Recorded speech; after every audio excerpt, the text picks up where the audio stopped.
House will come to order. Members, please take seats. Members, come to the floor. Take your seats. We're going to take up a little bit of business first, and then we're going to do some privilege resolutions. Then we're just going to move on with the business of the day. Mr. Clerk, if you'll ring the bell.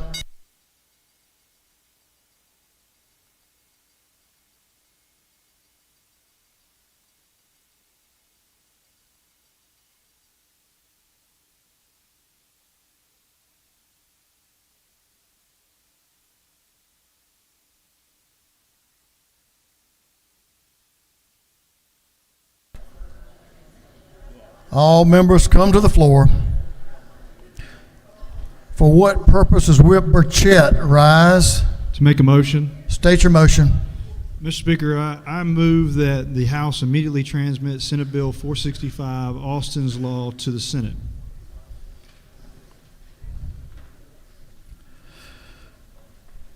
Okay. The motion's been made by Whip Burchett that we immediately transmit Senate Bill 465 to the Senate. Is there objection? Hearing none, it is so ordered. Mr. Clerk, will you read a caption to a group of privileged resolutions? Honoring the life and memory of Brandon Sean Harris.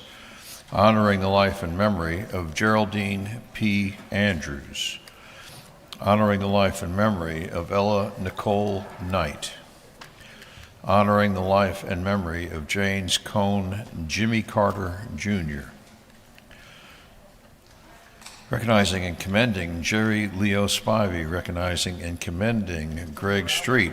Recognizing and commending the Fellowship Christian Lady Varsity Soccer Team for winning the 2023 GHSA 2A Girls Soccer State Championship.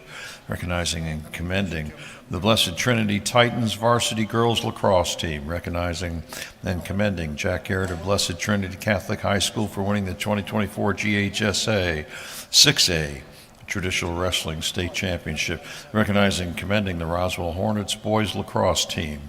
Recognizing and commending the Roswell Hornets Girls Soccer Team for winning the 2023 GHSA 6A Girls Soccer State Championship. Recognizing and commending Thomas Rhodes of Roswell High School for winning the 2023 GHSA 6A Traditional Wrestling State Championship. Recognizing April 7, 2024 as the Georgia Cup Day and celebrating the Georgia Cup's 27th anniversary. Congratulating and commending Holly Jean Matson, the state winner of the Daughters of the American Revolution 2023-2024 Good Citizen Award. Recognizing and commending Eddie Bernard Harris. Recognizing and commending Minority Leader James Beverly and his outstanding public service as a member of the House of Representatives.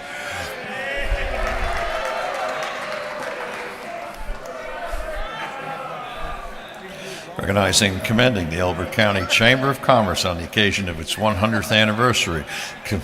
Congratulating the Green Forest McAuliffe Christian Academy boys and school varsity basketball teams. Recognizing and commending Zakiah N. Harris. Recognizing and commending J.R. Crickets. Recognizing March 22nd, 2024 is Band Together for Our Veterans Day. Commending Midway Elementary School. Congratulating the Carrollton High School debate team for winning the 2021, 2022, 2023, and most recently the 2024 GFCA State Debate Championship. Congratulating the University of West Georgia cheerleading team. Recognizing and commending Representative Roger Bruce on his outstanding public service as a member of the House of Representatives. Congratulating the Northview High School mock trial team for winning the 2024 Georgia High School mock trial regional championship. Recognizing and commending the Johns Creek High School Orchestra. Congratulating the Grayson High School boys basketball team for winning the 2024 State Basketball Championship. Congratulating the Grayson High School girls basketball team for winning the 2024 State Basketball Championship. Recognizing February 22nd, 2024 is Strolling Thunder Day at the state capitol. Congratulating the West Side High School Patriots. Commending Venue 338. Recognizing commending Stephen Cotty. Recognizing and celebrating Chelsea Rathburn as the Distinguished Poet Laureate of Georgia. Recognizing and commending Senator Valencia Say. Recognizing and commending the Aga Khan Development Network. And recognizing and commending Gilmer High School's Carson Ferris and Taylor Scheisser. And for other purposes, that completes the reading of the privilege resolutions.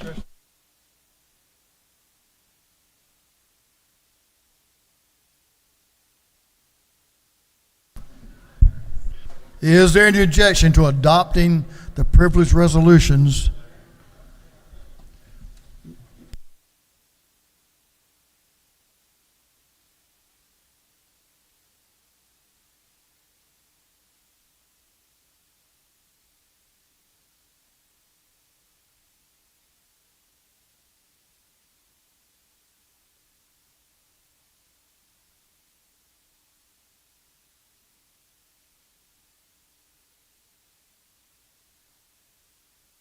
Members, I usually don't question in these resolutions, but on second thought, Leader, you're fine. We'll leave it in there.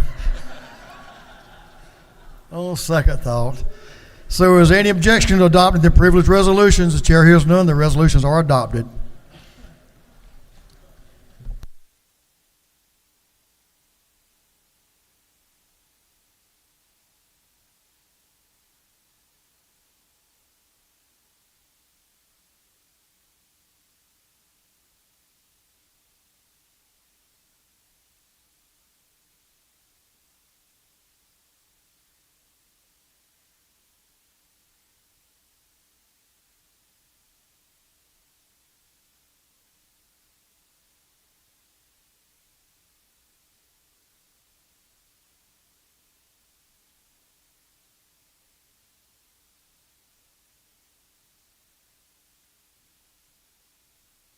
Mr. Clerk, will you read the caption to Senate Bill 362? 362. Senate Bill 362 by Senator Hodges III, Still of the 48, Summers the 13th, Eccles the 49th, and others, being entitled an act to amend Title 50 of the Official Code of Georgia, annotated relating to state government, so as to provide for requirements relative to employee representation by a labor organization for employers to receive certain economic development incentives from the state. This bill having been referred to the Committee on Industry and Labor, that committee recommends that this bill do pass.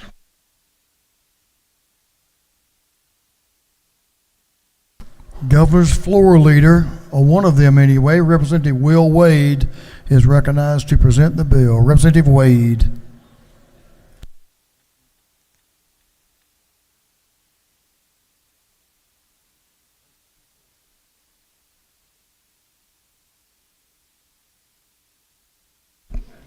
Thank you.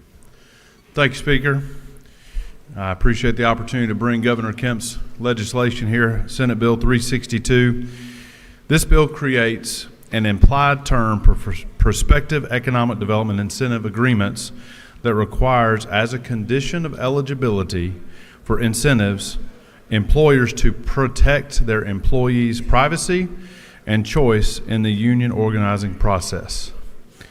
This bill, employers who accept certain state economic development incentives must agree to the following: that they protect employee privacy and they do not disseminate employee personal information to any union organizers without the employee's consent, allow employees to vote on the issue of union representation in a secret ballot election unless such option is not available under law or any existing bargaining agreements.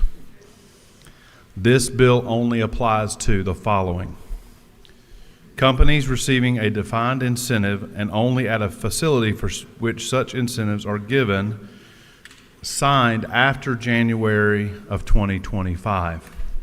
It does not apply to any existing agreements or contracts that have been issued.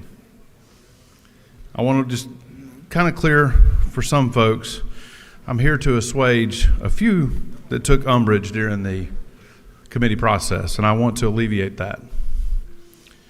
What this bill does is it will make sure that employees' privacy is protected.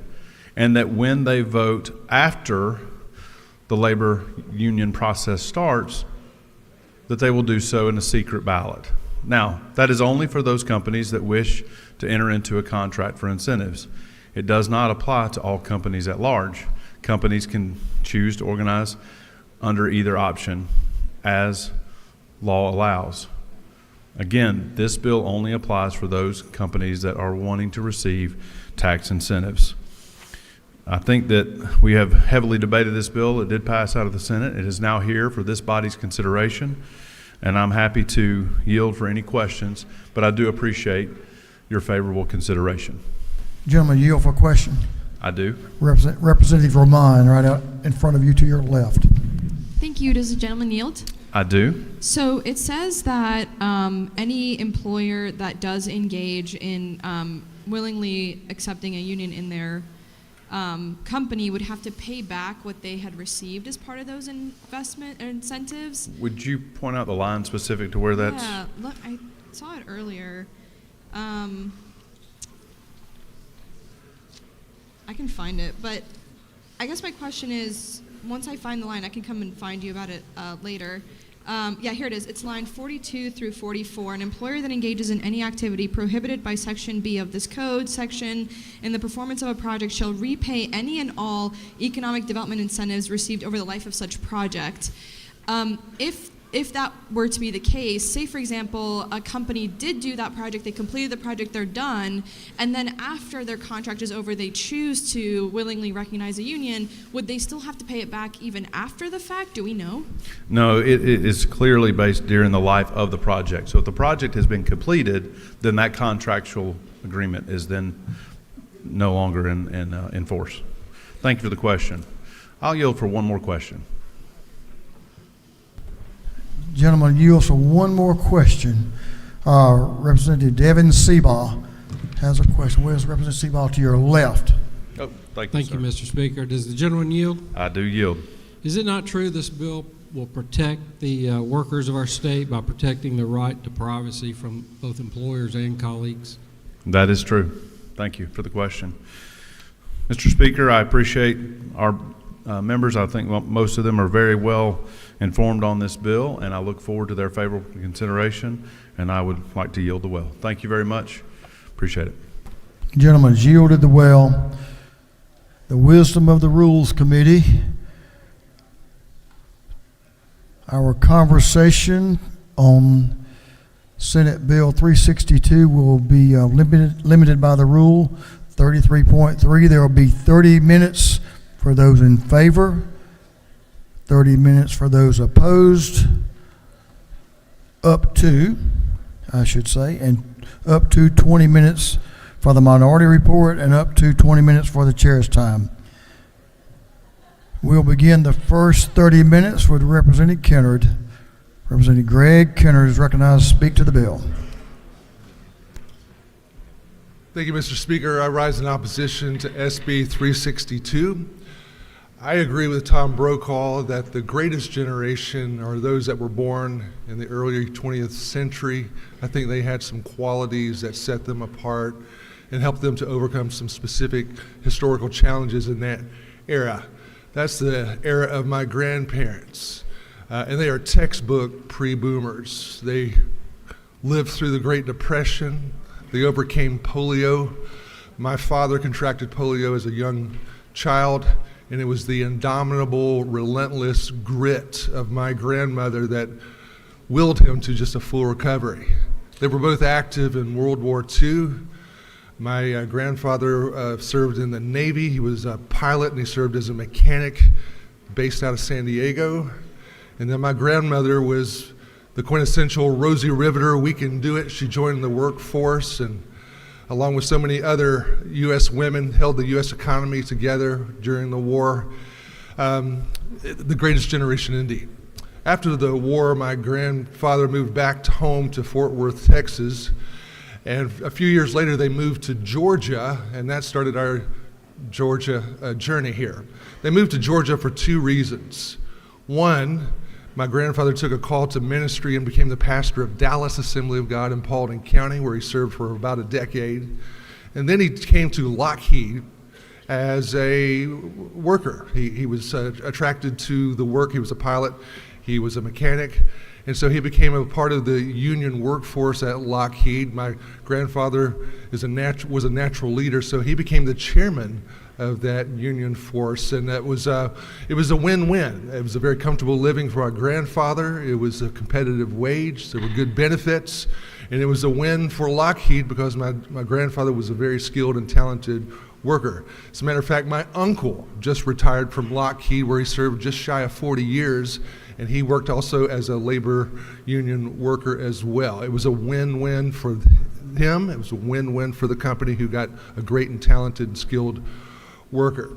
You know, the labor union force in Georgia is so small. Out of 100 workers, only 4 are union workers. So my first question is, why do we need any kind of measure that would address this at all when it's such a small part of our workforce? And for the 4% that is workforce and part of the union, it's working for them. And we all are aware of the workforce shortages and deficits we have in the state. Why would we do anything to be anti-labor when we need to attract more workers from any source available? My favorite committee that I sit on is Industry and Labor. I appreciate the chairman of that committee. He does a good job. But it is not the industry committee, it is industry and labor. We tout ourselves as a pro-business state, and I think we should tout ourselves. We should take a victory lap for that. But I also think we should be the best place in the country to work. We can also be pro-labor as well as pro-business. We can chew gum and walk. We don't have to be one or the other. So there's a favorite author that I read after. He says, you can love chocolate without hating vanilla. So my question is, why can't we love business and love labor? Why do we have to have an anti-labor bill? I oppose 362. I appreciate your no vote. Thank you. Gentleman is yielded well. Representing Mandisha Thomas is recognized to speak to the bill. Thank you, Mr. Speaker. Greetings, colleagues. I rise in opposition of Senate Bill 362. Senate Bill 362 restricts Georgia business owners from independently deciding how to manage their employees, potentially hindering more efficient and cost-effective methods like voluntary recognition. It's crucial for the state to trust business owners with autonomy in decision-making without dictating union conduct. Preserving card check elections ensures workers' abilities to discuss unions directly and discreetly with colleagues, safeguarding against undue management influence. Senate Bill 362 effectively enables bad faith employer behavior by facilitating intimidation and coercion tactics to discourage workers from union participation. Companies annually allocate significant resources to anti-union firms which target and terminate union activists, conduct intimidating meetings, silence union supporters, and impede workers' union efforts. According to the Economic Policy Institute, U.S. employers face charges of violating federal labor laws, protecting union formation in 41.5% of union election campaigns. The implication of secret ballot elections are proposed in Senate Bill 362. Undermines the fairness and democratic nature of union elections, aligning with the agenda of anti-worker and anti-union entities pushing similar legislation nationwide. Senate Bill 362 not only defies established standards by targeting both businesses and workers, but also companies. Federal labor relations outlined in the National Labor Relations Act of 1935, which recently expanded the right to unionize through card check recognition. On August 25, 2023, the NLRB, which is the National Labor Relations Board, the federal entity overseeing union elections, issued a 100-page ruling introducing 2 new pathways for workers to be acknowledged for forming a union via check recognition rather than secret ballot elections. This obvious disregard for federal statutes could mean the state funds could be squandered on litigation, jeopardizing the resources of taxpayers and businesses, all for the sake of political spectacle aimed from undermining the freedoms rightly owed to workers and businesses.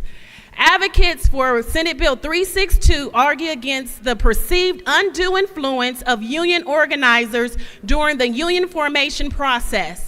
However, this stance overlooks existing federal safeguard protocols and extensive training for union activists and organizers aimed at preventing such interferences. In my early 20s, under the work of Cesar Chavez, I organized strawberry workers who had to endure working conditions without accessible bathrooms, where they had to relieve themselves in the same fields that they picked from. I assisted in organizing home health care workers through SEIU union, where not receiving fair compensation.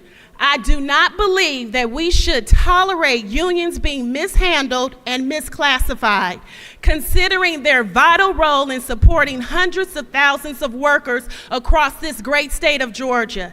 Unions have been one of the bones to a rib cage that has sustained worker or working families in this nation, and I urge you to vote no on Senate Bill 362. Mr. Speaker, I yield the well. The lady has yielded the well. Representative Tran, you're recognized to speak to the bill. Representative Tran. Thank you, Mr. Speaker. I rise today to speak against Senate Bill 362. I'm going to tell you a little story about my family that I'm sure some of you have heard before. My parents arrived here in 1975 after the Vietnam War. The only work they could get was pushing grocery carts and cleaning apartments. We were very poor, and even that is an understatement to the environment that my parents faced when they came over here. My dad eventually got a job on the assembly line with GM. He became a union worker. That gave him the ability to go to college, become a mechanical engineer, and rise through the ranks of General Motors, where he stayed for over 30 years. Without question, the middle-class family lifestyle my family lived through that created a doctor out of my sister, an attorney out of my brother, an accountant out of my other brother, and a coffee shop owner / politician here today, is because of the opportunities given by the American dream through the strength of the middle class. We can't ignore what created the middle class here in America, and that is unions. And I can't believe we are today having a debate whether or not government should be picking and choosing the winners of businesses. I, as a small business owner, should have the final decision in how I handle labor and workforce with my business. I shouldn't have to be worried about whether or not one day I'm selling coffee to the state under a state incentive or state contract and be told, well, you can't do that because of how you made your decisions regarding labor. That's government overreach. I won't get into the federal details of how this violates federal laws. That right there is government overreach. There's a word that you guys, I know most people in here, dislike. But when government picks and chooses how businesses operate and which businesses are the winners and losers, it's called communism. It's what my family fled from. It's what I dislike. I have huge disdain. And I am a small government person, just like my colleagues on the other aisle. So it befuddles me that you want to pick and choose how a business does labor, does incentives and contracts with the state based on how they negotiate with labor. That should be up to us as business owners. Because if you negotiate right with hard-working middle-class Georgian families, you may find that you have employees that will work for you for 30 years and help grow your business. Thank you, Mr. Speaker. I yield the well. Gentleman is yielded the will. Representative Nulowitz is recognized to speak to the bill. Thank you, Mr. Speaker. I rise before you all today to speak against Senate Bill 362. For the past several years, I have worked alongside Georgia workers and advocacy groups fighting for better workplace protections. The members of the House Judiciary Committee, in particular, are very familiar about the policy issues of which I speak. With the support of a broad, statewide, bipartisan coalition, I have fought for these protections because we know that while Georgia is, say it with me guys, do a shot, X out your bingo square, the #1 state for business, we are also one of the worst states for workers. We also know that as of just a few weeks ago, favorable support for organized labor in Georgia, it's around 72%.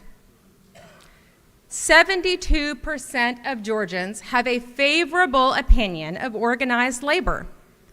And that fact, this data, tells us that support for organized labor is not a partisan issue. So here, as we say, is our current posture, right? When it comes to organized labor, we are the #1 state for business. We're one of the very worst states for workers. And we have overwhelming support for organized labor throughout Georgia and obviously across party lines. We know that reaching that point of critical mass, that point where the workers we know we need, the point where those workers will simply pass on Georgia, it is inevitable and it is imminent. The data supports this. But as we all know, you can't have data without narrative. And I am guessing that in the run-up to this vote today, you've likely heard from a constituent or three who supports organized labor. I know that House District 42, where I serve, we are home to hundreds of food and commercial workers, and we are notably home to IAM Local 709. That's the Machinists Union with close to about 2,000 members. They work for a large aerospace manufacturer you may be familiar with. The folks on the second floor know that our employers are not chomping at the bit to do right by their workers. Georgia workers definitely recognize that help and support from their employers is definitely not on the way, and I would surmise that that dissonance is why we currently see the level of support for organized labor in Georgia that we have not had in decades. But rather than encourage businesses to do right by their workers or strengthen our laws that protect workers in Georgia, this bill would instead let the current status quo anti-worker client continue to flourish in Georgia while illegally limiting the rights of workers to organize despite the clear and convincing widespread support for organized labor. Senate Bill 362 does nothing to address the myriad reasons why so many Georgians support our unions, and it is for this reason that I urge you to vote no. Thank you. I yield the well. Lady is yielded the well. Representative Wilkerson recognized to speak to the bill. Thank you, Mr. Speaker. I rise today in opposition to Senate Bill 362. And yes, that is House Bill 481 on the screen. I'm going to talk about two quick points and then I'll leave the well. Several weeks ago, I was one of the people that voted for this bill because as we looked at our retirement plans, we said we had to basically do what was in the best interest of the employees of the state of Georgia. Because we didn't want woke legislation. We didn't want people to say, because they're not doing this, we always want to look at the return. So that brings me to the 362 is how does that fit in with this? And it doesn't, because what we're saying right here is even if you are the best at what you do, you will not get an economic incentive from the state. So I try to reconcile the two and I realize I can't. So while I supported that, I will oppose this because I think that's kind of consistent. I'm not asking everybody to do that, but the second thing is, with that said, I started looking at the bill in lines 29 and 30 and 40 and 41. If you don't mind taking a look at that, I believe that's probably the chamber clause. Because I was wondering why the chamber would support a bill that would forbid the state from actually working with great companies. My colleagues have talked about the great labor, the reliable labor you can get with our union and our organized labor. What this says is you can't force a subcontractor to do it, but if you want, you can use a subcontractor that only uses union labor. So basically, you are creating a middleman that can get the economic incentive, but only use union labor. So they get their cut off the top and then use union labor to make sure the job gets done right. So that's not in the best interest of the state of Georgia. It's going to cost us more money in the long run, and we're going to end up with more companies that decide they want to get an economic incentive than to go back to a union state because they don't like what we're doing. So I would encourage us to say no to this bill, vote for the best interest of the state of Georgia, and vote for the best interests of the workers of Georgia. And with that, I yield the well. Thank you, Mr. Speaker. The gentleman has yielded the well. Representative Draper is recognized to speak to the bill. Thank you, Mr. Speaker. I rise today to urge you to vote no to SB 362. It is undeniable that Georgia has a labor shortage. That is just a fact. The governor has said on this issue just a few months ago, we have workforce needs in literally almost every sector in Georgia. In order to sustain the growth coming to our state, we have got to keep putting more people in that workforce. The governor has also been a big proponent of expanding the electric vehicle industry in Georgia. And with that expansion has come many new job opportunities. Hyundai, Q-Cells, thousands of jobs all over the state. And when it comes to these EV jobs in particular, and as well as many other new job opportunities arising in Georgia, we don't just have a labor shortage problem, we have a skilled labor shortage problem. We simply do not have the skilled workforce in Georgia to fill all of these new jobs, not right now. So these companies in search of skilled labor are left with two options. Option one, they can train up a workforce, but that of course takes time. Or option two, they can recruit skilled labor from out of state now, when companies need that labor. And so I am really left scratching my head about SB 362, because if you accept that labor drives growth, as our governor has said, and you accept that we have a labor deficit, as our governor has said, and you accept that recruiting out-of-state skilled labor is the only viable option for some of the companies that we have incentivized to come to Georgia, as is the case, why are we passing legislation that will make it harder for companies to fill the jobs that they bring to Georgia? Why are we taking options off of the table? SB 362 ties the hands of companies to recruit and retain out-of-state skilled labor. Skilled union members are not going to move to a place where bills like SB 362 are being passed. These are highly skilled employees, desirable employees. They can go anywhere they want and get the terms that they want. They will go elsewhere. And businesses will be left without workers, and they will go elsewhere too. This bill undermines one of our biggest challenges to more growth in Georgia, recruiting and retaining labor. In addition to recruiting and retaining talent, there are many reasons why a company may wish to have a choice when it comes to card check or an election. Maybe they know with confidence from speaking with their employees that what the results of an election would be. Maybe they want to avoid the disruption and expense of an election campaign. Why would we take a choice away from our businesses that they are in the best position to make? Now, I'll close with one last point. As an attorney, I get frustrated when this body tries to pass legislation that is contrary to well-settled law. And let me assure you, the question of whether the state can penalize a company for federally protected behavior is well-settled law. The choice an employer has to grant voluntary recognition of a union or pursue a secret ballot election is a protected choice under the National Labor Relations Act. The United States Supreme Court has long recognized that the National Labor Relations Act preempts state laws which interfere with its purpose or penalize behavior protected by the act. So if this bill passes, there will be a lawsuit, and it will cost Georgia taxpayers millions of dollars, and the state will lose. So let me ask you again earnestly, what are we doing with this bill? Please vote no. Lady yields the well. I think she has. I interpreted. Representative Roman is recognized to speak to the bill.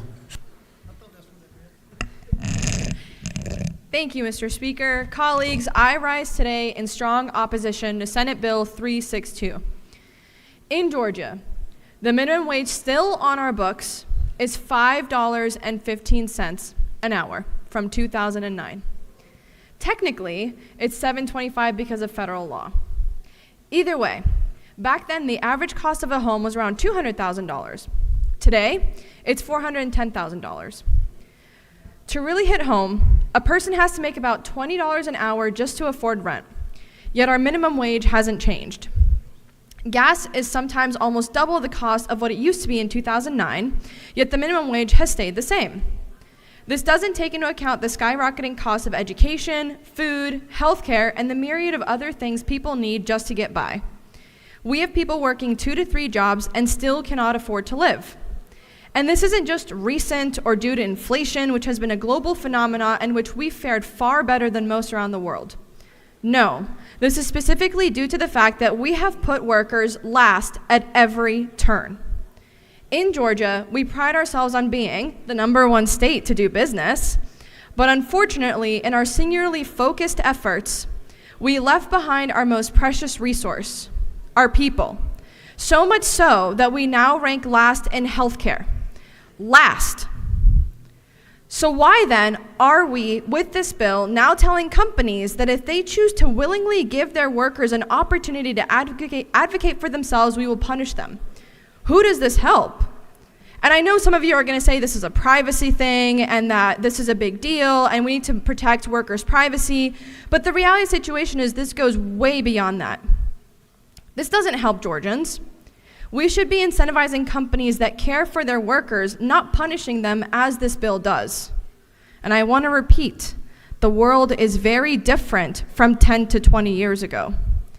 This bill essentially says that companies must go through the burdensome process of a secret ballot even if they would rather willingly recognize the union in their workplace. If they willingly choose to recognize a union, they lose out on economic development incentives, making them less competitive. In other words, if you willingly work with your employees for everyone's benefit, you could be punished. But if you force a process nobody wants, you will be rewarded. A process, by the way, that we have seen be riddled with intimidation. So why are we taking this choice away from companies? Who does this help? I can tell you who it hurts: Georgians. The deck is already stacked against workers, from a minimum wage that hasn't been updated in 15 years to corporations attempting to extract more out of us for less in return. We cannot continue down this path. This bill does nothing more than continue to tip the scales in favor of those who do not care about our people. Our job is to care. Our job is to tip the scales in favor of our constituents. It's our job to be their advocates, not pass bills like this that undercut one of the few tools they have for better working conditions and better pay. Thank you, Mr. Speaker. I yield the well. Ladies yielded the well. Representative McLean is recognized to speak to the bill. Thank you, Mr. Speaker. You know, colleagues, I rise today in opposition of SB 362. I've always said it's a bill that's it's a solution in search of a problem. It has to be. You know, I mean, we all were at the breakfast back in January, and I heard what the governor said. Many of you all heard that. And this, you know, we've heard the facts today. You've heard from almost all of the speakers today. You're only talking about 4% of workers that are unionized. The other 96% just here. So what are we trying to do? So you got 96 out of 4, so you want to really squash them. And then you've got 71% of folks that have been surveyed who said that they would like to have a union or something like that. And I always tell people that we've got to make sure that we take care of the workers. You know, I go back to this group back when I first came years ago and I've always said something: right is right, wrong is wrong. And this bill right here is wrong. HB 714 was wrong. When we took away the unemployment away from the bus drivers, that was wrong. Why do we always find a way to pick on workers? That is wrong. There's nothing right about picking on workers. Every time that we do something, week before last, what we did with the data centers. Sure, the data centers don't create many jobs, but they are constructed by who? Workers. So what do? We always find a way to pick on workers. And then we talk about transparency. Transparency? I want to read you something. I want to read you something from Saturday's paper. In Saturday's paper, Amazon violated workers' rights at crucial air hub regulators. Workers at Amazon Air Hub in Kentucky celebrated a victory Thursday after the federal labor regulators found that Amazon violated labor laws by trying to prevent workers from unionizing. The employees have been demanding higher pay, more flexible schedules, and safer working conditions since 2022. After a month-long investigation, the National Labor Relations Board issued a complaint against Amazon. It is always the companies that are always working, they're picking on workers. Because you know why?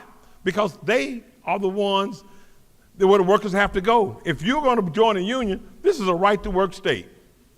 You know what right to work means? Right to work means I can fire you for how you look, how you walk, how you talk, or anything, because it's a right what? A right-to-work state. It's nothing more than that. And what we've got to try to do is take care of the workers. And if we can't take care of the workers, we can't be the #1 state to do business, because you need workers to do business. And I say this because what I want to do is encourage you all to vote no on this, because we always say we're the #1 place to do business, and I've been looking for that. But you know, we're down to one magazine that says we're the #1 place to do business. We're down to one. And all you need is one. All you need is one. But I assure you, if there's a lot of green up there today, we will lose that one. That one will not be in Georgia. And I would hate to be part of the legislature that have taken away Georgia's right to be the #1 state to do business, because anyone who votes for this bill is voting to take Georgia out of that slot from that one magazine. So, Mr. Speaker, I hope that this House is not that House. I hope these members are not that members, or those members. I hope this House can stand up for the workers. I hope this House can do less. We always talk about less government. We always talk about less business. Let's talk about it. You know, we don't need more business. We don't need more government. And yes, I oppose SB 362, because I was told the last time I came to Mr. Speaker, I didn't tell if I was for a bill or not for a bill. But I want you to know I'm opposing SB 362, and I hope that you all join me for the simple reason of SB 362 will take us out of the #1 spot to do business in Georgia. I promise you that. Because why? Why would a worker want to come and be part of Georgia? Why would a business want to become part of Georgia if we only have one way to do things in Georgia? Mr. Speaker, I'm going to yield as well with one thing. Again, House members, right is right, wrong is wrong, and do the right thing today by voting no. Thank you, Mr. Speaker. I yield the well. Thank you, Representative. That concludes those opposed to the bill. Chairman Werkheiser is recognized to speak to the bill for up to 30 minutes.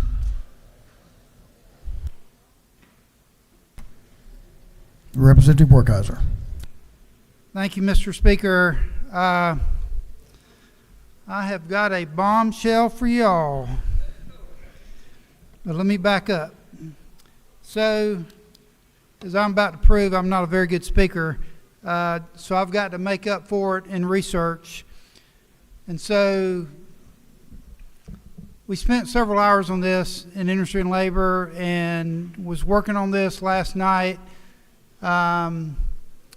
late into the evening, and either by dumb luck, or as I would say, the Lord gave me a lifeline. I got a call from my good friend Tom Kirby, who has one heck of a memory. I can't remember what I had for lunch yesterday, but he can quote you Section 34, which this bill is in, chapter and verse. And if you've ever seen that magic in Industry and Labor, it's something to behold. But he reminded me of something that happened 10 years ago.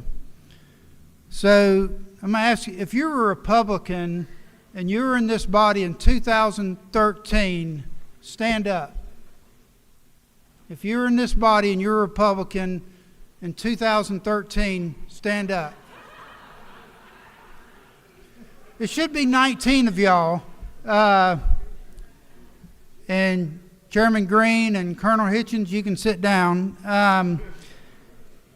If you were a Democrat here in 2013, stand up. Colonel Hitchens and Gerald Green, you can join this crowd.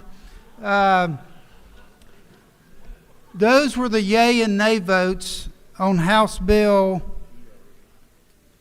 361. And when Tom told me this, he was just telling me, I remember he didn't have the House bill or anything. And I said, well, we got to find that bill. And so later on, an hour later, I was having my nightly call with my wife, and a text pops up from Tom, and he sends me a link. And so sure enough, House Bill 361, I'm going to ask the clerk, thanks to Betsy and her work, to show us House Bill 361 from 10 years ago.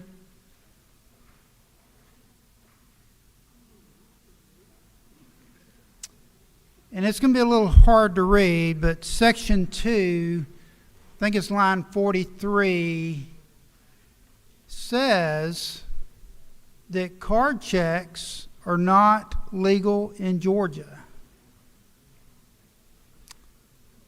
We did that 10 years ago. So for 2 hours in industry and labor and for an hour and a half today, we're going to hear arguments that this violates the National Labor Relations Act of 1935, and there will be immediate lawsuits. So I'd have to ask you, in the last 10 years, where are those lawsuits? There's another argument brought up just a few minutes ago that this will cause companies not to come here. I don't know if there's been a stretch of period in our state's history that we have landed more jobs than in the last 10 years since this bill was enacted. Our governor, along with Pat Wilson, has had almost weekly job announcements, and I think it's close to 80% of those outside of the metro areas. In fact, in my area of the state, I don't think you're going to be able to recognize it. Evans County is 19 miles away from the metal plant. I predict by redistricting, they'll have their own state rep. They'll probably be glad for that. And to the representative that said this will remove our spot from being the number one business, ironically, I think that was the first year we got that, and we've gotten it 10 years since. So I'm going to, and my apologies to the speaker, leadership, the author of the bill, which I just spoke to, for not bringing this to y'all.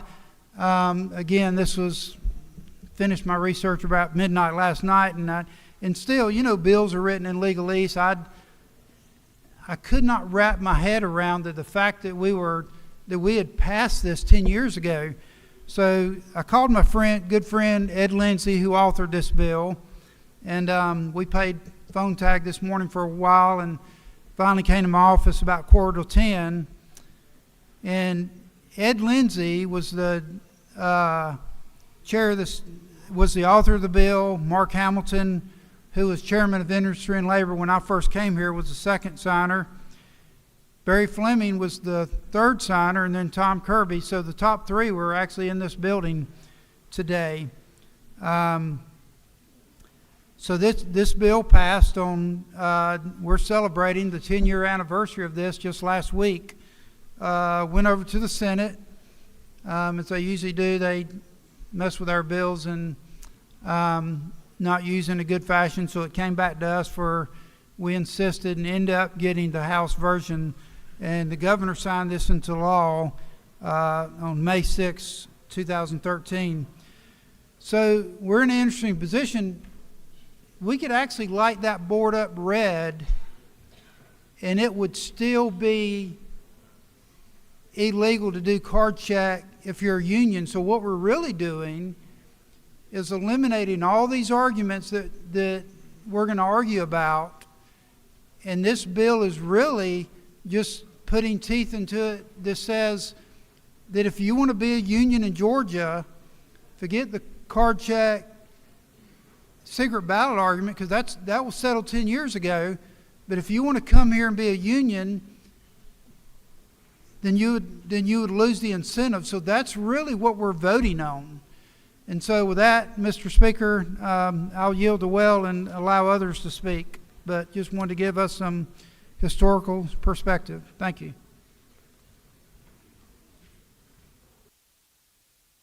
Gentleman has yielded the well.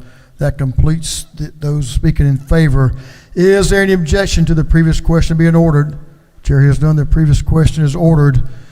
We now have a minority report, and we will have the chair's time. There's a minority report for up to 20 minutes. Whip Park is recognized to speak to the bill and present the minority report. Whip Park. Thank you, Mr. Speaker. Colleagues, I rise in opposition to Senate Bill 362. This bill is constitutionally suspect, bad for business, and bad for workers. Certainly, I hope everyone here would agree with me that Georgia's changed a lot in the past 10 years, since 2013, and I so appreciate my chairman of Industry and Labor for the past few years of highlighting House Bill 361 that passed almost a decade ago. Now, my understanding from what I've heard is that Georgia was sued as a result of passage of that bill, and Georgia lost on 361 when it was first enacted almost 10 years ago. And yet here we are, 10 years afterwards, apparently not having learned our lesson when it comes to the U.S. Constitution's Supremacy Clause, which I would like to discuss with y'all this afternoon. Senate Bill 362 violates Article 6, Clause 2 of the U.S. Constitution, that is the Supremacy Clause, which provides that federal law shall be the supreme law of the land and that judges in every state shall be bound thereby. States violate this provision when they pass laws that contravene, contradict, or interfere with federal law. So SB 362 is unconstitutional because it contradicts and interferes with the National Labor Relations Act, or the NLRA, which governs relations between employers and unions. SB 362 violates the NLRA because it uses state power to penalize employers for engaging in specifically protected activity. Section 9C of the NLRA provides that employees may select a union to represent them through either voluntary recognition or through a secret ballot election. Lines 34 to 36 of the bill, however, interferes with the ability of employers to voluntarily grant recognition and would prohibit employers who choose to comply with federal law from receiving Georgia economic development incentives, which includes federal dollars. Please see on lines 14, OCGA 50-8-A, and specifically subsections B6 and to P. In Chambers of Commerce of the United States versus Brown, decided in 2008, the U.S. Supreme Court reiterated its long-standing position that the NLRA preempts state laws which interfere with its purposes or penalize behavior protected by the Act. In that case, California passed a less burdensome law than SB 362, which required only that employers contracting with the state to disclose certain union activity. The U.S. Supreme Court struck down the law as preempted by the NLRA because it attempted to regulate in an area reserved for the Act and the National Labor Relations Board, or the NLRB. Now, in NLRB versus Arizona, a U.S. District Court in Arizona heard the NLRB's challenge to Arizona's constitutional amendment requiring secret ballot elections. Contrary to the testimony in Senate committee meetings, the court did not find that the constitutional amendment did not violate the U.S. Constitution. Rather, the district court found that Arizona had never applied the amendment in question and that the court could therefore not say that it was unconstitutional in all possible applications. The court closed by saying that its ruling should not be construed to foreclose as applied challenges if and when they materialize. If and when Arizona applies its constitutional amendment to prohibit or penalize conduct protected by the NLRA, it will be found to violate the U.S. Constitution. The U.S. Constitution is clear with respect to the Supremacy Clause that is violated by SB 362. Passage of this bill will only lead to costly litigation in which Georgia taxpayers are left footing the bill for a politically motivated piece of legislation that will hurt Georgia businesses and hardworking Georgia workers. Now, it's been said this bill does not require anything of employers who do not seek funds or economic development incentives that, again, include federal funds or federal grant programs. Again, I would urge y'all to look up Georgia law, OCGA 50-8 on lines 14, to identify those federal programs that are otherwise involved in this unconstitutional piece of legislation. By conditioning receipt of economic incentives with violating federal law, this politically motivated bill creates uncertainty in the business arena, restricts businesses' operational freedom, and disincentivizes companies who may value and prioritize flexibility in labor relations from investing or expanding in Georgia, especially those employers who can bring advanced manufacturing back to our state, as mentioned by some of my Democratic colleagues. Penalizing legally compliant employers who contribute to the state's economic growth only endangers millions of dollars in investments and provides employers here in Georgia every incentive either not to come to Georgia or to leave. Along with creating unnecessary instability in the marketplace, this bill and this anti-union sentiment is bad for Georgia workers and undoubtedly undermines efforts to address our state's skilled workforce shortage. Unions play a critical role in creating quality jobs that pay a fair wage here in Georgia. Moreover, unions such as IBEW, who helped complete construction of Plant Vogtle, the first nuclear power plant constructed in the United States in more than 40 years, provides industry-specific workforce development programs that, as demonstrated, have been instrumental to Georgia's success. As again mentioned by one of my Democratic colleagues, for the past 7 to 8 years, I've had the good fortune and opportunity to serve in the Georgia House Industry and Labor Committee, where one of the key lessons I've learned is the importance of ensuring a balance between industry and labor, finding that balance between employers and employees. While I certainly support businesses coming into Georgia, and while it is great that Georgia is one of the best places for businesses to invest, it seems clear to me, based on the facts that we face, particularly our shortage in skilled workers, that we are out of balance. And we as a body must do much more, not to politicize this issue, but to invest and support hardworking Georgia workers. For all these reasons, I urge each member in this body to vote no to Senate Bill 362, and I will yield the well. Thank you, Mr. Speaker. Gentleman is yielded the well. Representative Jasmine Clark is recognized to speak to the bill. Thank you, Mr. Speaker. Good afternoon, colleagues. Today I rise to ask you to vote no on this bill. In the words of Lauryn Hill, it could all be so simple, but you'd rather make it hard. This bill epitomizes government overreach by punishing businesses for doing things the way they want to do it. That's what this bill does. Is that really the way we want to do things in the, quote, #1 place to do business? Do we want to go on the record for attacking businesses that want to start or locate here in Georgia because they choose to voluntarily recognize unions? That would be very anti-business of us. Is that really the precedent we want to set? Is that really the direction we want to go? What if voters were to elect a pro-union governor that decided it would be good policy to remove incentives from any private business that did not want to unionize? The thing about laws is that they can outlive your political or partisan posturing. The law you pass today to target your political foes could turn into the law that can be used to punish you in the future. It's all fun until the rabbits got the gun. But I digress. This bill mandates bureaucracy. It tells businesses that in order to get incentives from the state, they are required to spend money on secret ballot elections, even if they would prefer to use that money to support their employees. Now, throughout committee, all these other things, I've heard a lot about intimidation, but this bill is legitimately state-sponsored intimidation.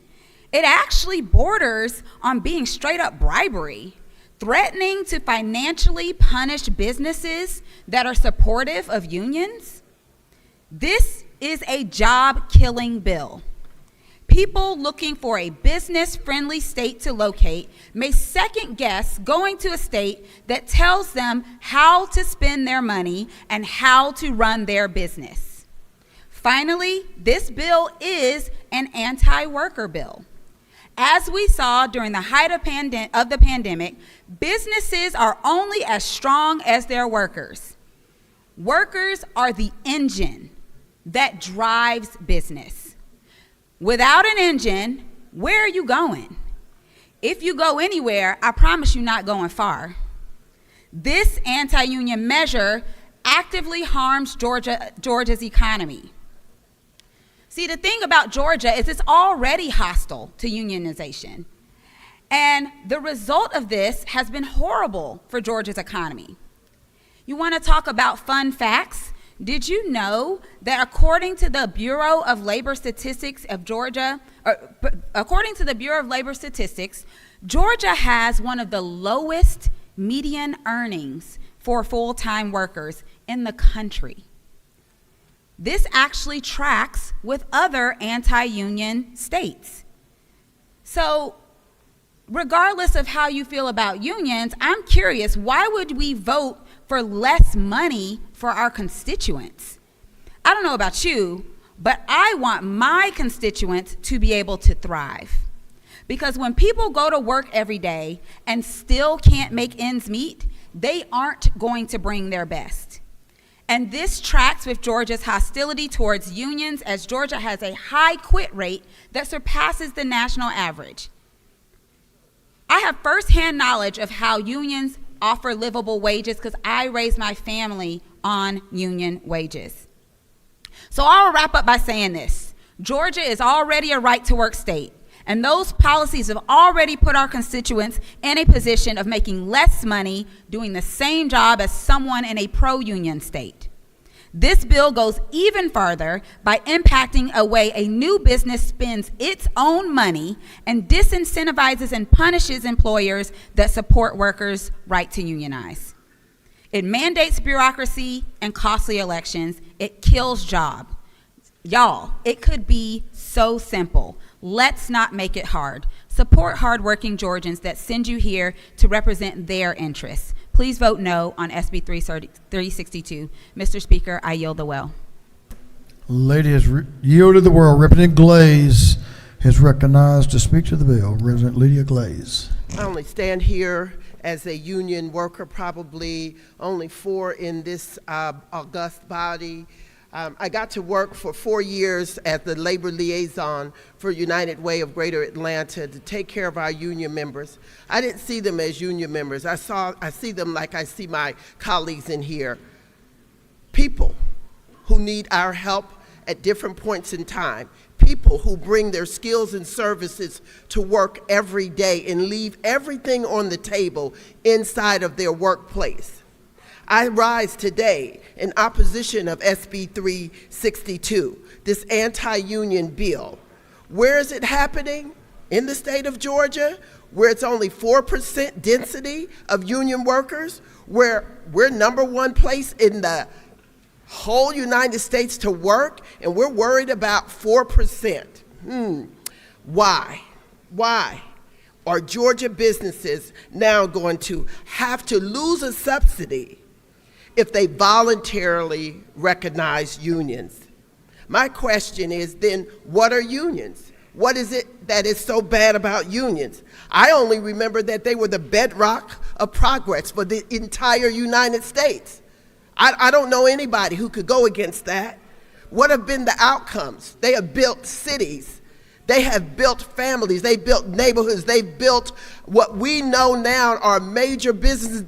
Hey, I went to Kroger last night. Isn't that a union business? It is. The truth of the matter is we need to be asking, who is afraid of unions?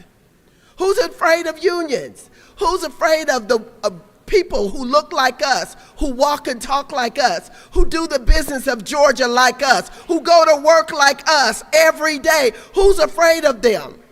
I tell you, if we walk in fear, we do not build Georgia and we do not build the United States of America. I again ask you to rise with me in opposition of SB 362. Thank you, Mr. Speaker. I yield the well. The lady has yielded the well. Representative Al Williams is recognized to speak to the bill.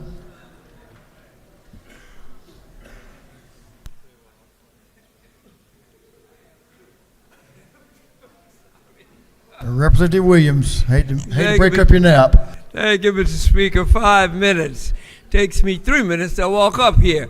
2 minutes to talk.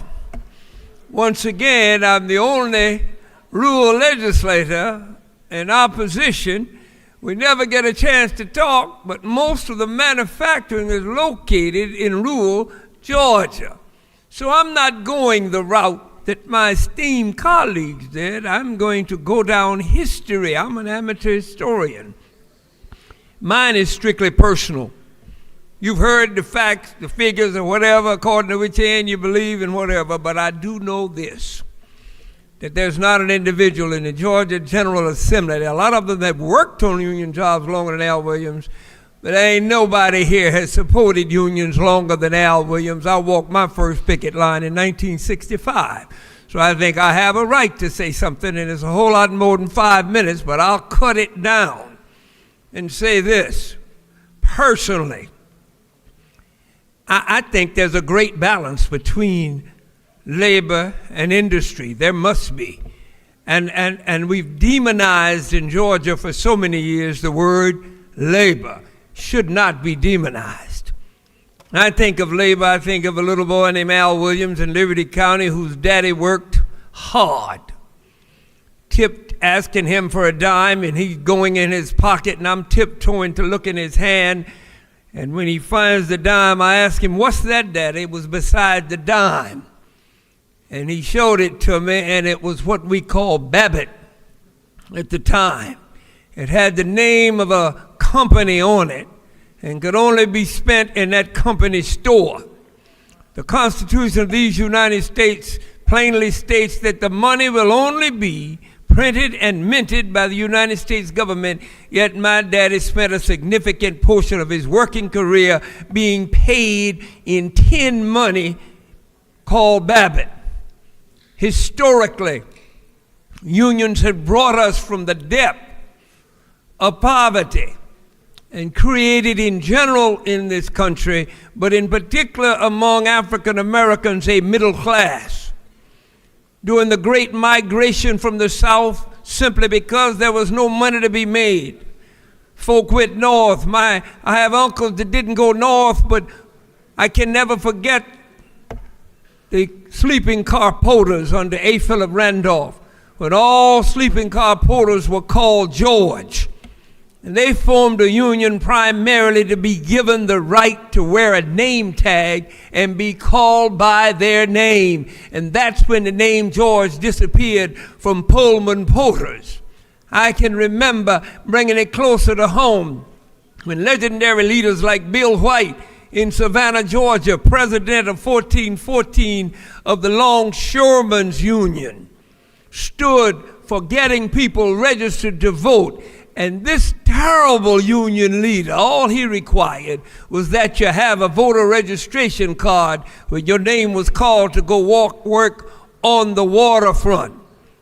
I can recall other legendary names.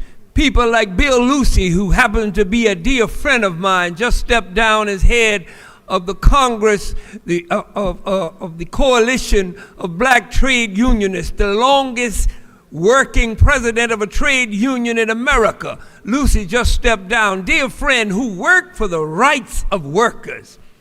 While we in Georgia spent a lifetime speaking of demonizing, wanting to have a fair wage, health insurance, and dignity on the job. This bill, like every other bill, has good parts and bad parts. Don't believe that it just goes away at construction, because that's not true.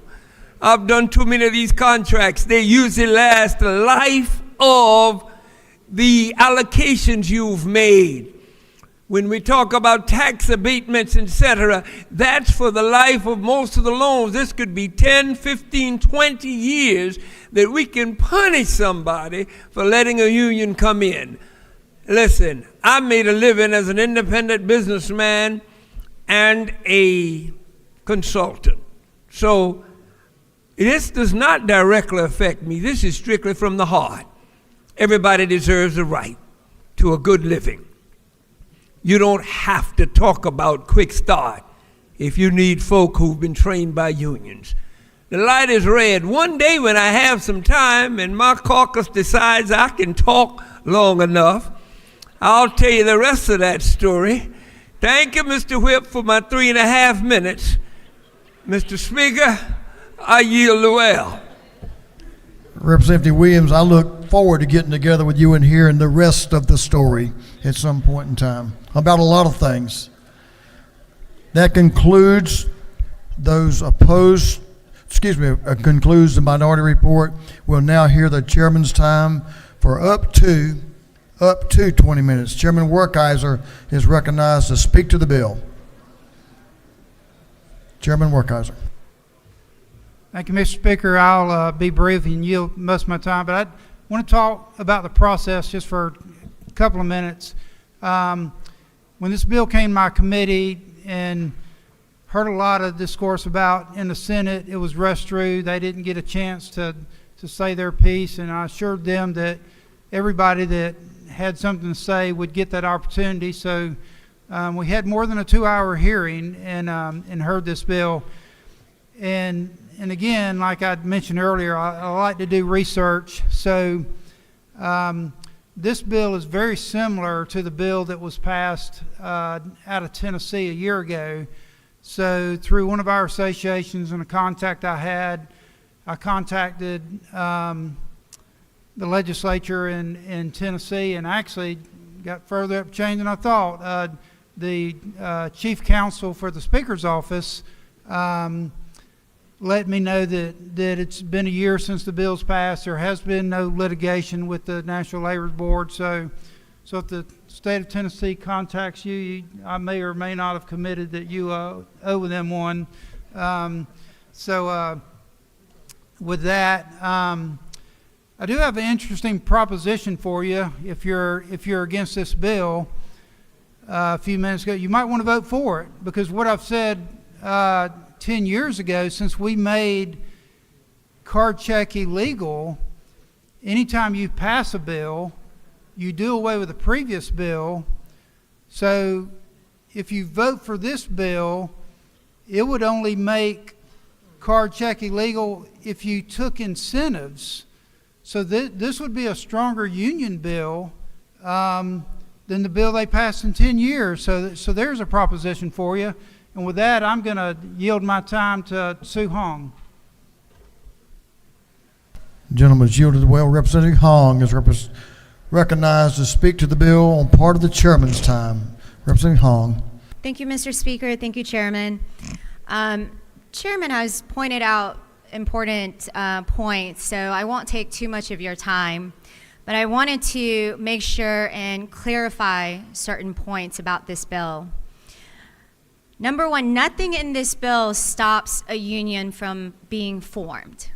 This is not an anti-worker, anti-labor, anti-union. Again, nothing in this bill will stop a union from being formed if that is the wish of the workers. Further, as the rules stand, as the NLRB rules stand right now, if majority workers have an intention to form a union, an employer can recognize that union. So they don't have to have a vote. The employer can decide whether or not to have a vote. And if so, and you meet these criteria, then that must be a secret ballot. But they don't have to have a vote if majority of workers have intentions of forming a union. If 30% of workers have an intention to form a union, then that goes to the NLRB. They will go ahead and conduct an election. And if you meet these criterias, and I'm going to go through those criterias again, if you fall under those criterias, then you must have a secret ballot vote. And Speaker previously had mentioned that employers are having to spend money to have these elections. In fact, NLRB oversees these elections at no cost to employers. So who are we targeting as far as who will be under this measure? Only companies are receiving defined incentives, and only at those specific facilities in those projects. So, if you have multiple facilities, but you're receiving tax incentives for one facility, then it will only apply to that facility. And it will be during the duration of that project as well. So it doesn't, just because you received a tax incentive, doesn't mean that it will forever, you fall under forever this secret ballot requirement for elections. It will go into effect for agreements that are signed after the effective date of this legislation. So in fact, if you already have a collective bargaining agreement, then this will not apply. And it also does not apply to subcontractors. So want to make sure that that is clear. I know the minority party had indicated and went over some federal preemption issues. Now, let me tell you that, again, the same arguments have been made in court. 4 other states have enacted similar measures. One state has challenged this, and it has failed. So this has already gone to court. Same arguments have been made, and it didn't work. So there is no preemption issues in this case. In this bill, not case. So again, we are, and on the federal law issue as well, let me just say that this bill is concerning the use of state economic development funds. It's not a regulatory action. So we are stating what we're doing with our tax incentives. And we're telling Georgians that when their tax dollars are going to support job creation, their neighbors are taking those jobs, then they have the right to make that choice, to unionize or not, which is consistent with federal law. And they have the right to make that choice as employees. And they have the right to say whether or not they are going to unionize. So this is not an anti-worker, anti-labor, anti-union, as you've continuously heard. We are ensuring that when state invests state resources to drive job creation, that hardworking Georgians who hold those jobs have the agency to determine whether to be represented by a labor union. With that, Mr. Speaker, I yield the well. Ladies, yielded the well. Representative Will Wade is recognized to speak to the bill. You have a few minutes left. Thank you. Thank you, Speaker. Thank you, colleagues. I just want to clarify a few things just to make sure that everyone is able to hear the full argument and the full points. A couple of things that were mentioned that I appreciate being brought up. This is a pro-worker bill because it's protecting their privacy as an employee to how they wish to vote. I would remind us that every one of us in this building was elected on a secret ballot. We're here under that process. I heard that there are some opponents, not all, but some, suggest that it's okay to cancel or not hold a secret ballot if the results are already known. That's extremely dangerous, in my view, and that's part of the reason that we want to ensure that tax incentive dollars are going to be a part of, not the sole feature, but the part of the qualifications to receive tax incentives through the Georgia Economic Development. The other thing I want to address is the fact that we are the #1 state in which to do business, but we're also a state that has the lowest unemployment rate in our state's history at 3.1%. And I would charge to you, based on some of my knowledge in economics, to the point that the quit rate is high is because we're a growing state for jobs, and we have more jobs than we have workers. And so that's an actual positive thing, that people have options to seek that next best job that will benefit them and their family. So those are some of the points that were brought up. I just wanted to bring clarity to, so that everyone would understand that this bill is very narrowly tailored to ensure that we have our tax incentives focused on good quality criteria to protect not only the worker and their right to have a secret ballot if a company chooses to receive a tax incentive, but also to continue to be the #1 place in Georgia to do business. With that, Speaker, I yield the well and I ask for your favorable consideration for Senate Bill 362. Gentlemen, has yielded the well. That completes the chairman's time, the minority report, and all the speakers on the bill. Is there any objection to agreeing to the report of the committee, which was favorable to the passage of the bill? Chair hears none. The report of the committee is agreed to. Shall this bill now pass? All in favor of the passage of the bill will vote yes. All those opposed will vote no. And the clerk will unlock the machine.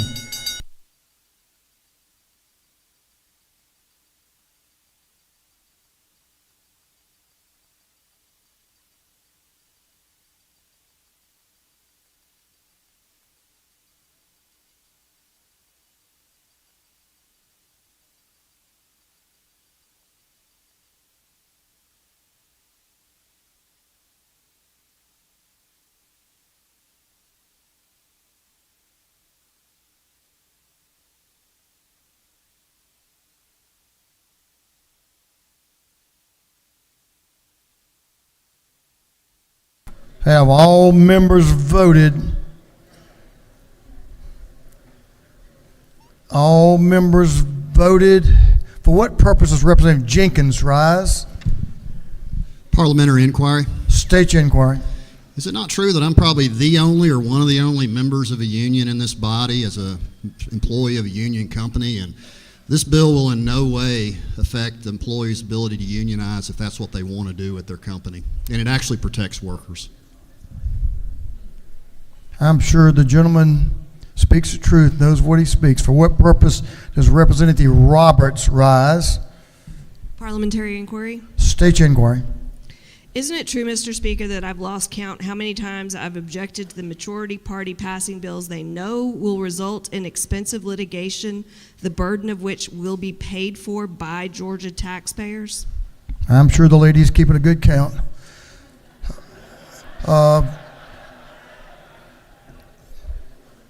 For what purpose does Representative Mike Cameron rise? Parliamentary inquiry. State your inquiry. Isn't it true that I support this legislation because I want economic incentives in Georgia to benefit workers and not out-of-state unions? I'm sure the gentleman believes what he speaks. All members voted. If so, the clerk will lock the machine. On the passage of Senate Bill 362, the yeas are 96 and nays are 78. This bill, having received the requisite constitutional majority, is therefore passed. Mr. Clerk, will you read the caption of Senate Bill 412-412? Senate Bill 412 by Senator Kennedy the 18th, Cowser the 46th, Summers the 13th, and others, be entitled an act to amend Title 43 of the Official Code of Georgia annotated relating to professions and businesses so as to change certain provisions relating to administrative and civil sanctions against charitable organizations. This bill I have referred to the Committee on Regulated Industries. The committee recommends that this bill do pass.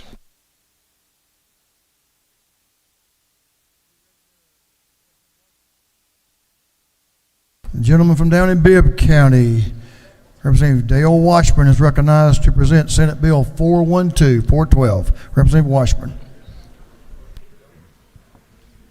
Thank you, Mr. Speaker. I rise today to present Senate Bill 412 by Senator Kennedy. This bill deals with charitable organizations in Georgia.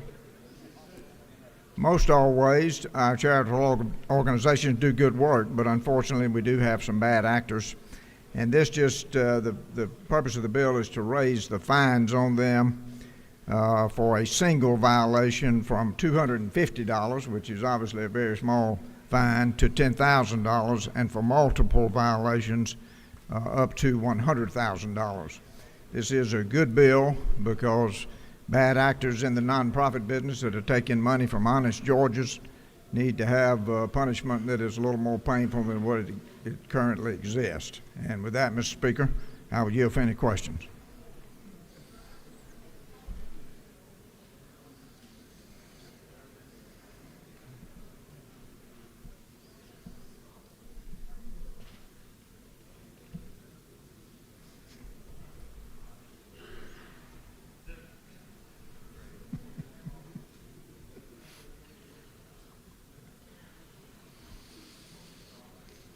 The gentleman has a question to your left.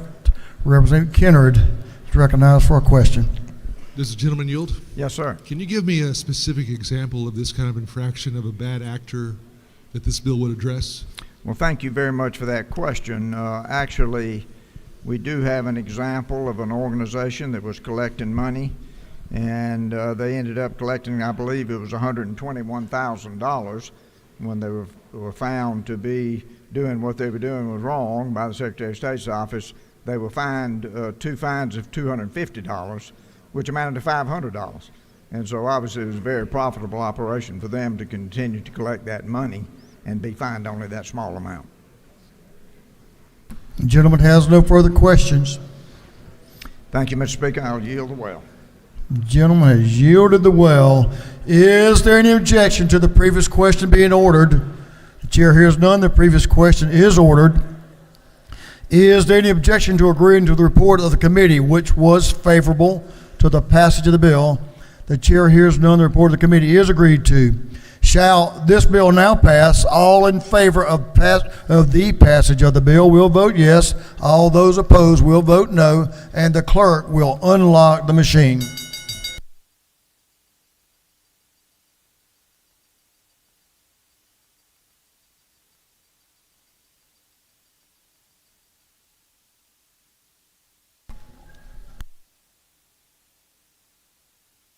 Have all members voted?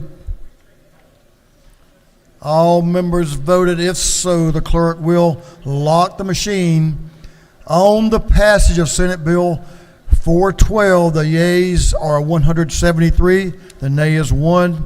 This bill having received the requisite constitutional majority is therefore passed. Mr. Clerk, will you read the caption of Senate Bill 424, 424? Senate Bill 424 by Senators Robertson of the 29th, Brass of the 28th, being titled an act to create a new judicial circuit for the state of Georgia to be known as the West Georgia Judicial Circuit. This bill has been referred to the Committee on Judiciary. That committee recommends that this bill do pass. The gentleman from Pine Mountain, Georgia, Representative Vance Smith, is recognized to present the bill. Representative Smith. Thank you, Mr. Speaker. Ladies and gentlemen, I bring to you today a proposition. The Coweta Circuit, which covers Troup County, Meriwether, Coweta, Heard, and Carroll, that judicial circuit has grown just like all of your judicial circuits, and with the state growing. So we saw the need, and it's been discussed amongst everybody in that circuit to split it, create the new West Georgia Judicial Circuit, and leave the Coweta Judicial Circuit. So that will put Carroll and Heard together, and then you'll have Troup County, Meriwether County, that'll put Carroll and Heard together, and that'll put Troup County, Meriwether, and Coweta together. Everybody in the group has discussed this, and everybody's in favor. a number of representatives here on the floor. We've been discussing this pretty much all session. I see Representative Collins back there, my cousin Representative T.P. Smith, Representative David Huddleston, David Jenkins, Representative Lynn Smith, Chair Lady, excuse me, well, I'm going to forget you there. A number of us have discussed this, and we went to the judiciary, and it passed out unanimous, and I would ask for your favorable consent to let's improve this judicial circuit so they can handle their caseload and be a benefit to the citizens of this area. Mr. Speaker, are you have any questions? If none, You have a couple of questions there, Representative. All right, thank you. Representative Glaze has a question. Representative Lydia Glaze, out to your left. Parliamentary procedure. That's a question. Is it not true? Yes, ma'am.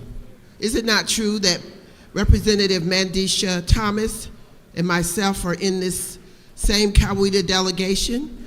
Is it not true that we also voted to make sure that this delegation got split so that we could do the business of the judiciary in both sides? And so we support this bill, and we thank you for bringing it. Yes, ma'am, thank you. I'm honored to bring it to you. Thank you. We appreciate that.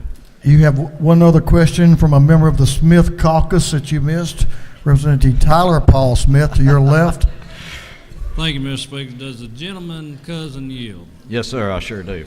Is it not true that although this divorce proceeding has been contentious at times, that we have now found amicable terms to part with one another on, and that each side would both probably use this Shakespearean quote that nothing became each other better than our leaving? I agree with whatever you said there, Representative. It's kind of funny they got a non-lawyer bringing this bill up, so they picked me. But anyway, I agree with you. Mr. Speaker, look, I'm going to yield to you well, and I appreciate your favorable consideration. That may be why it has a chance of passage, too. We'll see how that works out. You have no further questions. The gentleman's yielded the well. Is there any objection to the previous question being ordered? The chair has none. The previous question is ordered. Is there any objection to agreeing to the report of the committee, which was favorable to the passage of the bill? The chair has none. The report of the committee is agreed to.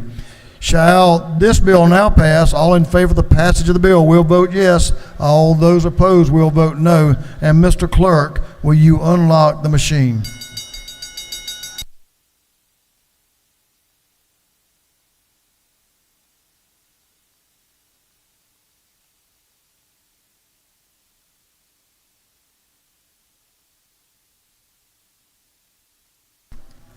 Have all members voted if so? All members voted if so, the clerk will lock the machine. On the passage of Senate Bill 424, the yeas are 175, the nays are 0. This bill, having received the requisite constitutional majority, is therefore passed. Mr. Clerk, will you read the caption to Senate Bill 340, 340? Senate Bill 340 by Senator Kirkpatrick of the 32nd, Albers of the 56th, Hufstetler of the 52nd, and others, to be entitled an act to amend Code Section 4883 of the Official Code of Georgia Annotated relating exemptions from sales and use taxes so as to exempt sales of firearm safes and firearm safety devices. This bill having referred to the Committee on Ways and Means, that committee recommends that this bill do pass by committee substitute. Okay, members, you've heard the caption to the bill. You need to pay particular attention to the presenter of the bill on the subject matter.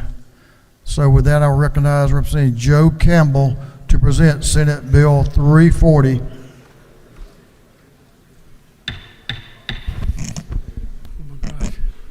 Hello, okay. Thank you, Mr. Speaker. I'm presenting SB 340 today. The original language from SB 340 is no longer in this bill. And okay, that'll be better now. I was wondering what was going on. Is that better? Representative, is this the third or fourth time you've been in the well to present a bill? Second. Second, okay. I think that's right. So I'm presenting SB 340 today.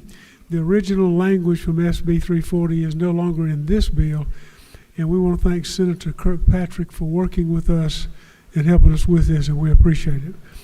This is a clarifying bill to address a gap in the Georgia Agricultural Tax Exemption Program called GATE, which prevents the pyramiding of taxes by exempting agricultural inputs. Since 2015, the EPA requires the use of diesel exhaust fluid called DEF, in certain equipment like tractors to reduce greenhouse gas emissions.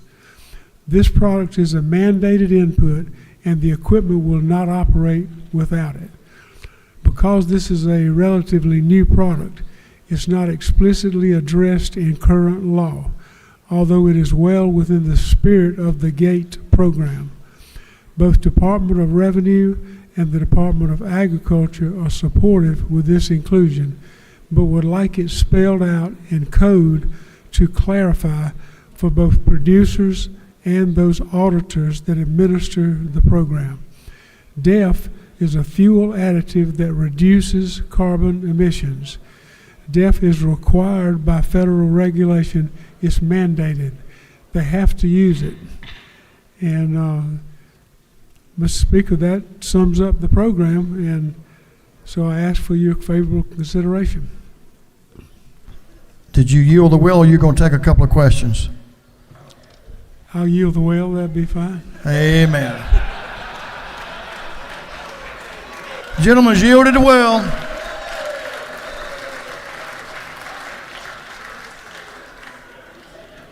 I knew that was a smart man from the day I first met him. What can I say? Good choice. Is there any objection to the previous question being ordered? Chair hears none. The previous question is ordered. Is there any objection to adopting the committee's substitute? Chair hears none. The committee's substitute is adopted. Is there any objection to agreeing to the report of the committee, which was favorable to the passage of the bill? The chair hears none. The report of the committee is agreed to. Shall this bill now pass? All in favor of the passage of the bill will vote yes. All those opposed will vote no, and the clerk will unlock the machine.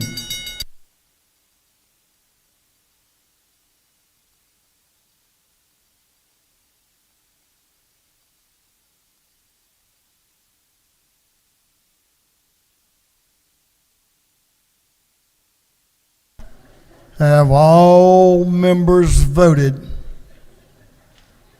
All members voted. If so, the clerk will lock the machine on the passage of Senate Bill 340. The yeas are 169. The nays 1. This bill, having received the requisite constitutional majority, is therefore passed. That completes our rules calendar for today. Congratulations. Good work.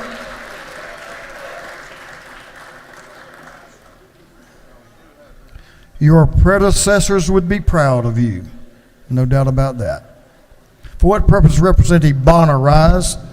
Make a motion. State your motion. I move that Senate Bill 203 be moved from the Judiciary Committee to the Defense and Veteran Affairs Committee. Both chairmen are in agreement. Mr. Clerk, will you read the caption? Senate Bill 203 to be entitled an act to amend Article 3, Chapter 4, Title 20 of the Official Code of Georgia annotated relating to industry services training programs so as to provide for tuition-free programs that relate to the operation of commercial motor vehicles for veterans.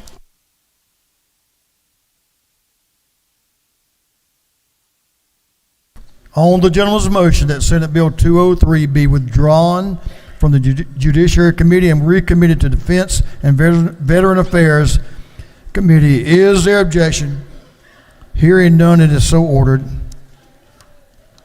For what purpose does Representative Lynn Smith rise? I'd like to make a motion, parliamentary inquiry. I think it's a motion. State your motion. I'd like to make a motion that the rules be temporarily suspended so that a bill may be read for the first time and assigned to committee. I thought we would.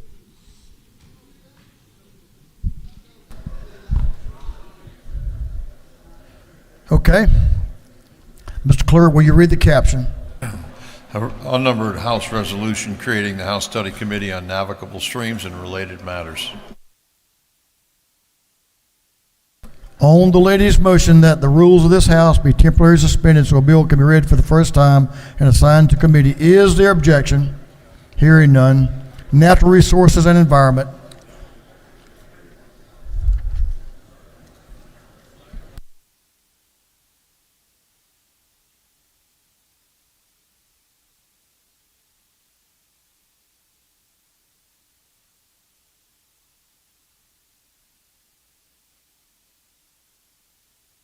Members, that was oversight on my part. We had several requests for suspending the rules on most of the bills were for study committees, and I'll let that one sneak in, Chair Lady, so my bad. So we'll just hear all the rest of them tomorrow, or they'll still be timely on those suspending the rules. So I hope y'all are okay with that decision. Okay, we'll move on to afternoon orders at this time. So Chairman Dickey is recognized for an afternoon order. Chairman Dickey. Thank you, Mr. Speaker. Colleagues, I know we've heard a lot about ag today, but this week is Georgia celebrates Ag Week, and our Commissioner of Agriculture, Tyler Harper, has got many activities going on to celebrate and pay tribute to Georgia's #1 industry, agriculture. We have a photo contest, Buy Georgia Grown, Ag Hero Day, and Ag Literacy Day. I hope you participate and talk up our #1 industry in our state, agriculture. It's Ag Week. Thank you. Representative Will Wade, recognized for an afternoon order.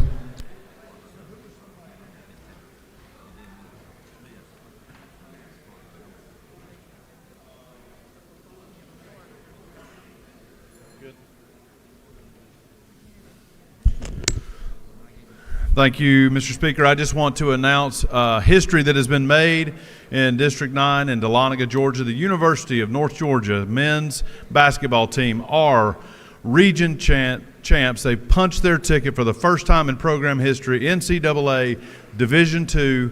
They're going to Indiana on March 26th for the next round of the national championship. Very proud of the coach and the team and my alma mater, and they were 28-6 in the season so far, and they're going for a national championship. So well done, Nighthawks. Thank you.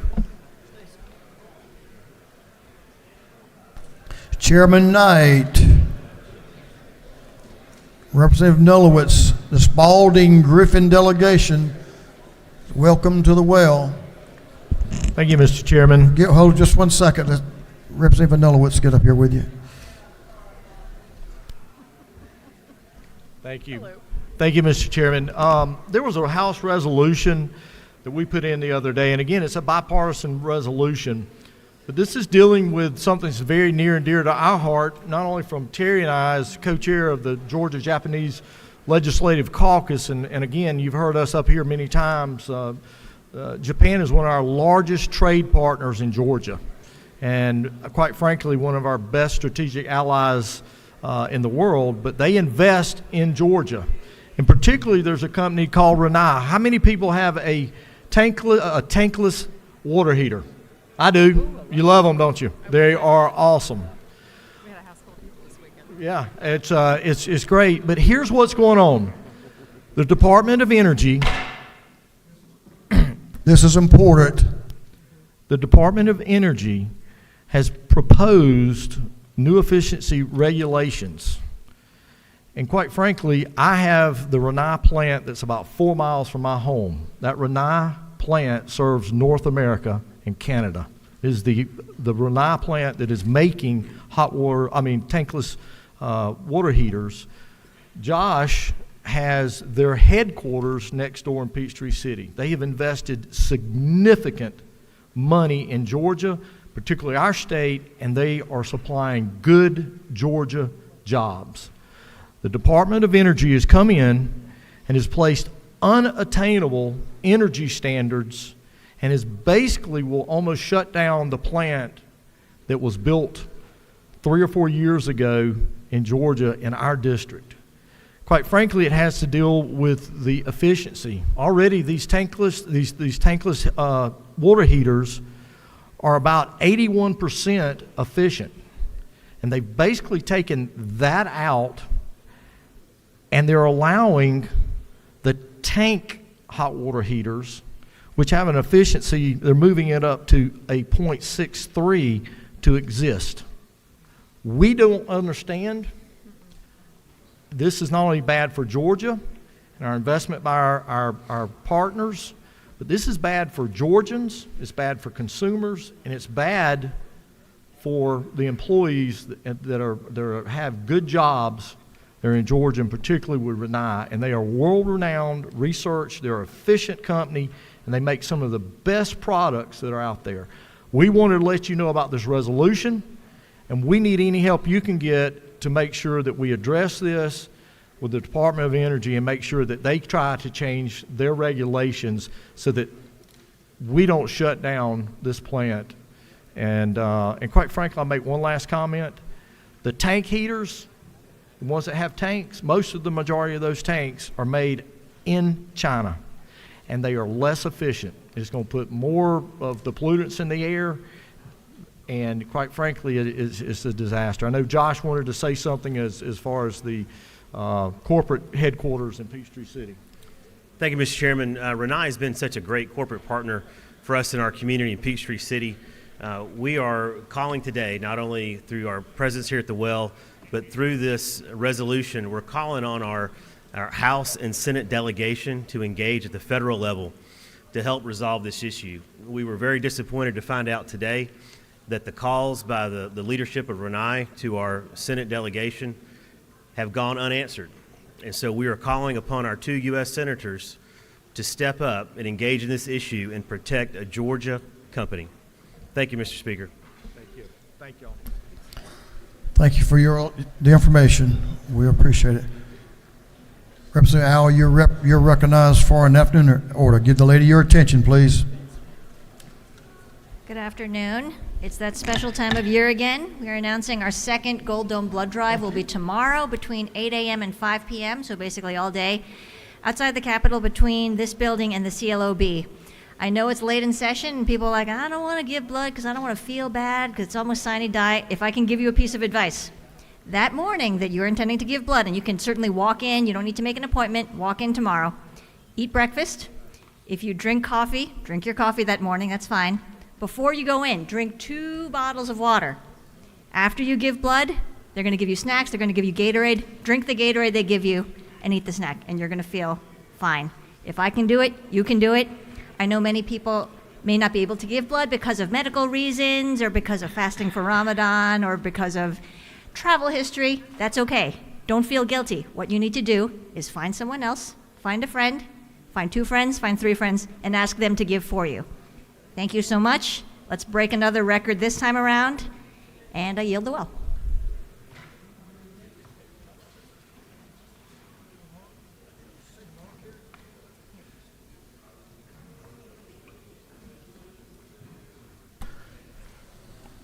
Members, hope you will listen up to this next afternoon order. Representatives Carpenter, Tarvin, and Ridley, if you'll join me in standing.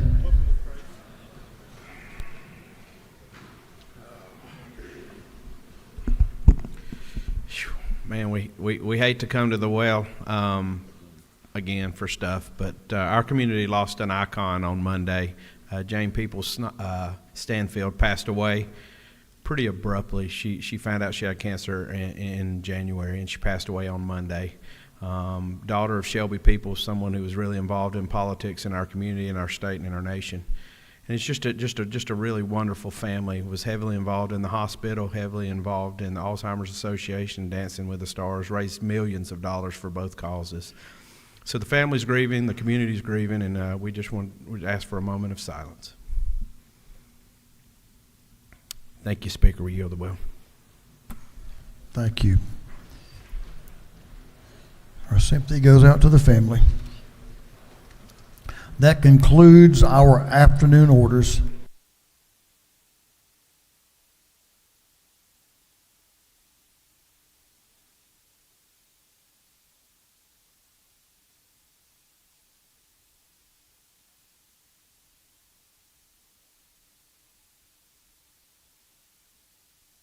Mr. Clerk, will you read the caption to a group of privileged resolutions? Honoring the life and memory of Joyce Mims. Recognizing and commending the Georgia chapter of the American Academy of Pediatrics and its members in observance of the chapter's 70th anniversary. Recognizing and commending Reverend Abraham Mosley on the occasion of his 50th pastoral anniversary. Recognizing and commending the Sandy Springs Fire Department, supporting the renaming of Shoal Creek Park 3 to the Johns Evans Legacy Park, recognizing March 26, 2024 as Executive Function Day at the State Capitol, and recognizing the Festival of Navroz, as well as the Shia Ismaili Muslim community residing in and contributing to the state of Georgia. And for other purposes, that completes the reading of the privilege resolutions. Is there any objection to adopting the privilege resolutions? Chair hears none, and the resolutions are adopted. Representative Bazemore, let's hear your announcement. We'll move on to announcements. Thank you, Mr. Speaker. Tomorrow at 1:30 in room 216, the City of South Fulton delegation will be meeting, and there will be lunch served.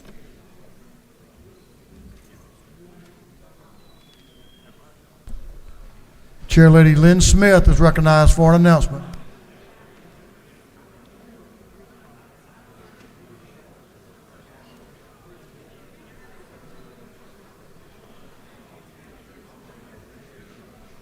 Good afternoon, colleagues. There'll be a House Natural Resource and Environment Committee meeting tomorrow morning, 8 o'clock, 606 CLOB. Thank you.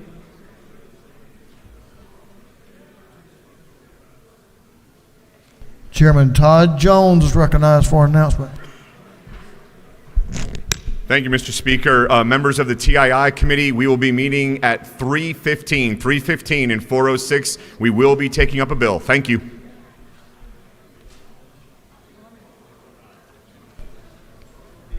Chair Lady Sharon Cooper is recognized for an announcement. Take your time.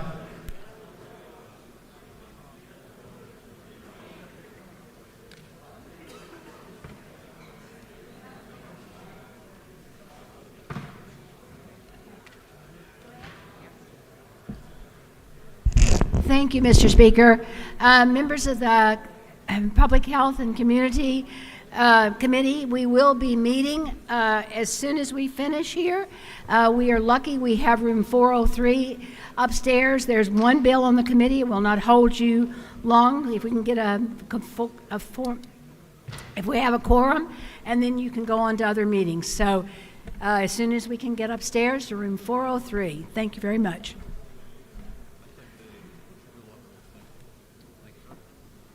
Chairman Billy Mitchell, recognized for an announcement.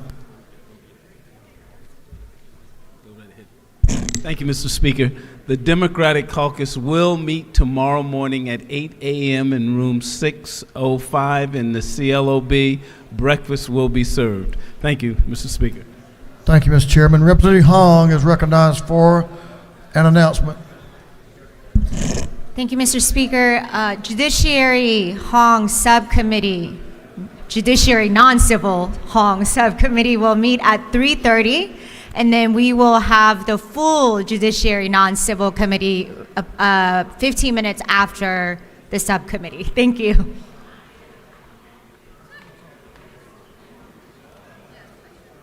Representative Anderson is recognized for an announcement.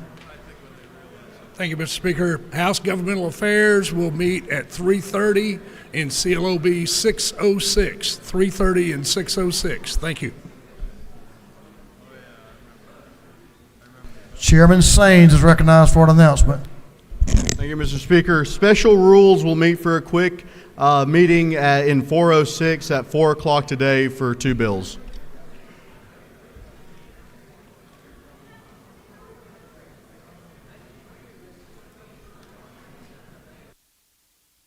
That completes our announcements.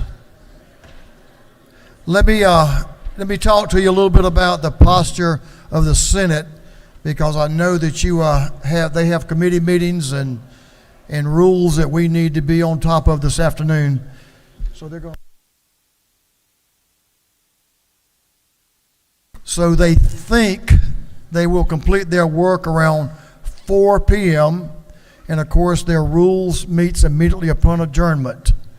So if you have something that you want to bring to their rules committee that you're asking for, you need to be monitoring when they come into their rules meeting, when they adjourn. And I can see they're still working over there. So you need to be prepared for that if you have something in their rules that you want to ask for. Then their committees will be on the same posture when they adjourn. Those committees, I know I'd spoken to someone, I think Representative Seabaugh, they had an insurance committee he was interested in, was supposed to meet at 2. So that's just going to push all the way back to when they adjourn. So their committees will meet this afternoon, but just later than scheduled. Rules probably at around 4 when they adjourn, and then committees after that. So you just need to be monitoring, watching, and make sure you have a contact. So it's critical, y'all. If you don't ask, you don't receive. I'm not sure you're going to receive, but you at least got to ask so we can all try to move forward with important legislation that this House has passed. Majority Leader of this House now is recognized for a motion. Leader Illustration. Thank you, Mr. Speaker. I move that this House stand in recess until 4 o'clock p.m. and then stand adjourned until 10 a.m. on Thursday, March 21st, 2024. On the motion of the Majority Leader that this House stands in recess until 4 p.m. today, at which time we will adjourn until tomorrow, Thursday, March the 21st, 2024 at 10 a.m. 10 a.m. All those in favor of the Majority Leader's motion will say aye. All those opposed will say no. It's getting closer, but I know y'all want to hang around here. But the ayes have it. We are in recess until 4 p.m., at which time we will stand adjourned.